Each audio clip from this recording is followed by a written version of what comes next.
हरिओम. भगवद्गीता बोध योगदास श्री जय गणेश जोशी यांनी केलेले निरूपण. अध्याय 4. ज्ञानकर्म संन्यास योग.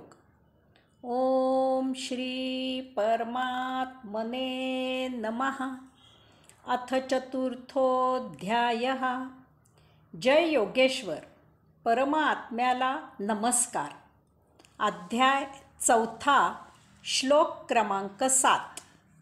यदा यदा हि धर्मस्य ग्लानिर्भवति भारत अभ्युत्थानमधर्मस्य तदात्मानं सृजाम्यहम्. त्याला जोडूनच श्लोक क्रमांक 8.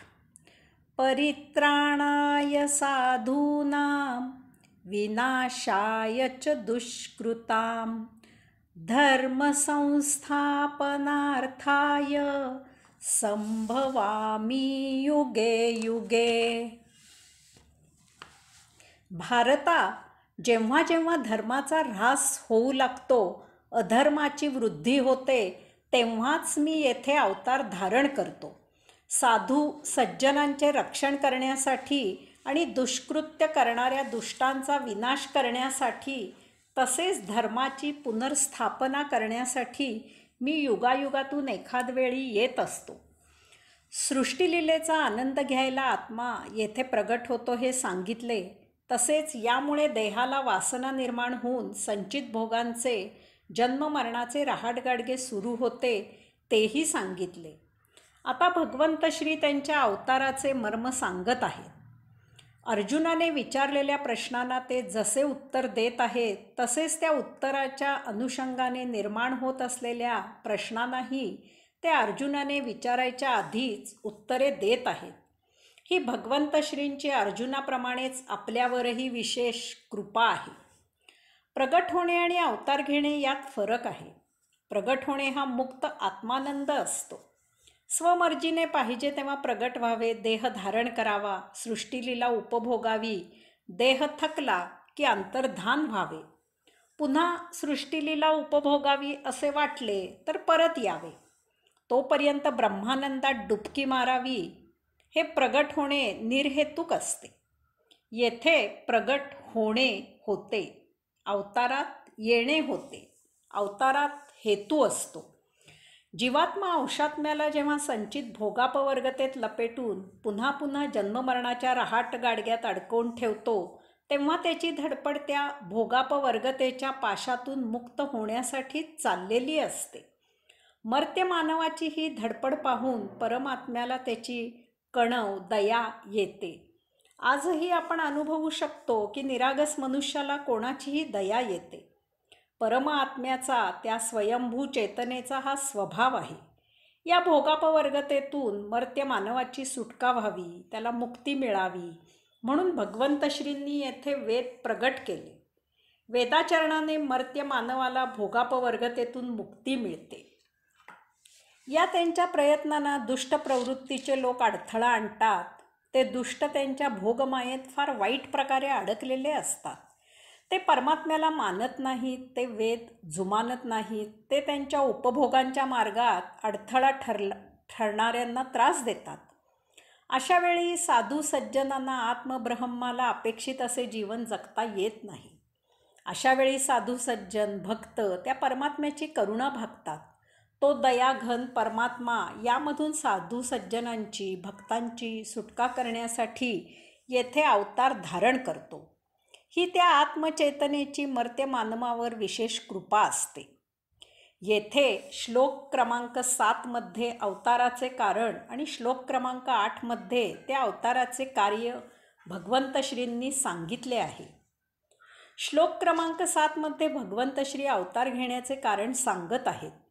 याचा अर्थ ते एखाद्या विशिष्ट कारणानेच येथे अवतार घेतात. अंशात्मक रूपाने येथे सृष्टीलीला उपभोगण्यासाठी वास्तवाला येणे वेगळे आणि हे अवतार घेणे निराळे आहे.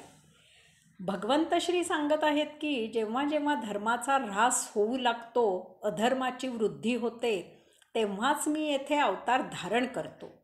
शब्दशः अर्थ आहे की जेव्हा धर्माला ग्लानी येते, तेव्हा मी अवतार धारण करतो. अधर्माची वृद्धी होते, अधर्म बोकाळतो, तेव्हाच मी येथे अवतार धारण करतो.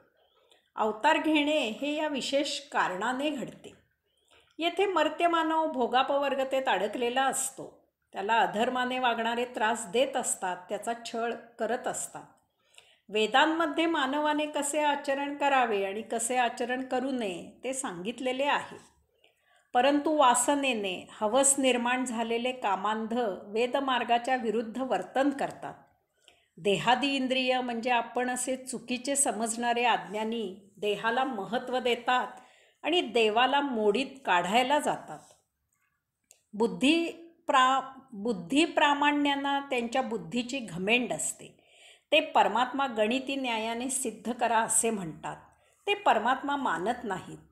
सर्वसामान्य जनांचा ते बुद्धिभेद करतात. या आणि अशा अनेक कारणांमुळे आत्मब्रह्माला अपेक्षित असे जीवन जगणे सज्जनांना अशक्य होते. अशावेळी परमात्मा येथे अवतार धारण करतो.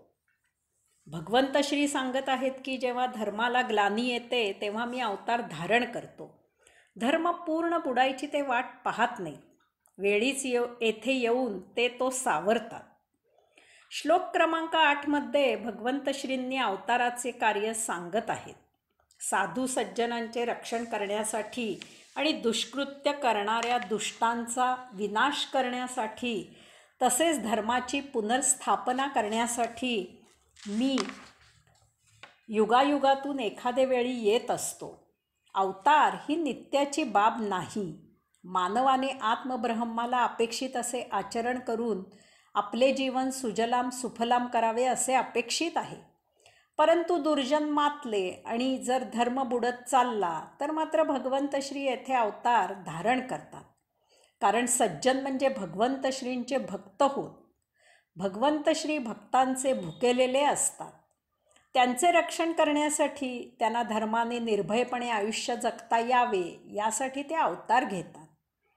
जेव्हा हिंदुस्थानात अधर्म बोकाळला तेव्हा श्री ज्ञानेश्वर माऊलींच्या रूपाने धर्माची शिकवण देण्यासाठी त्यायोगे धर्म टिकविण्यासाठी परमात्म्याने येथे अवतार घेतला. त्यानंतर श्री शिवछत्रपतींच्या रूपाने येथे भगवंत श्री अवतरले. अधर्माचे पारिपत्य करून हिंदवी स्वराज्याची स्थापना केली.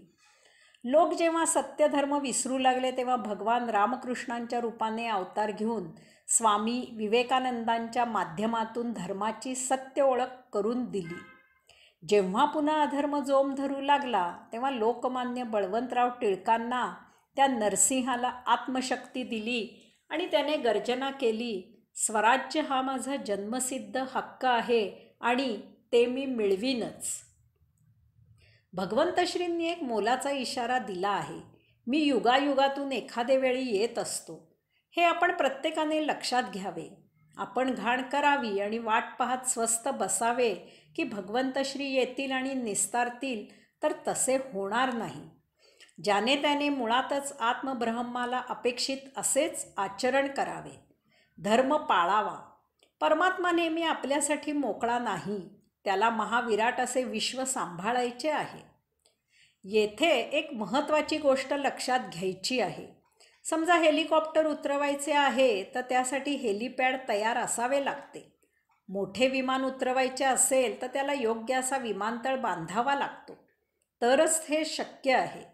याचप्रमाणे जर त्या परमोच्च शक्तीने येथे अवतार घ्यावा अशी वेळ आली तर त्यासाठी येथे तितके तसे आध्यात्मिक वातावरण असायला पाहिजे. तरच भगवंत श्री येथे अवतार धारण करून येऊ शकतील. नाहीतर जसे वाईट हवामानामुळे विमान उतरवता येत नाही तसे येथे योगी, सज्जन, साधू, संत, भक्त नाहीत म्हणून ते येथे येऊ शकणार नाहीत. यास्तव नित्यनियमित प्रभू सेवा करावी, सत्संग करावा, ध्यान, जप, पूजा, अर्चा इत्यादी करत असावे. आध्यात्मिक वातावरण जागृत ठेवावे. ध्यान मंदिरे जागृत ठेवावीत. हे ज्यांना समजते त्यांच्यावर ही फार मोठी जबाबदारी आहे.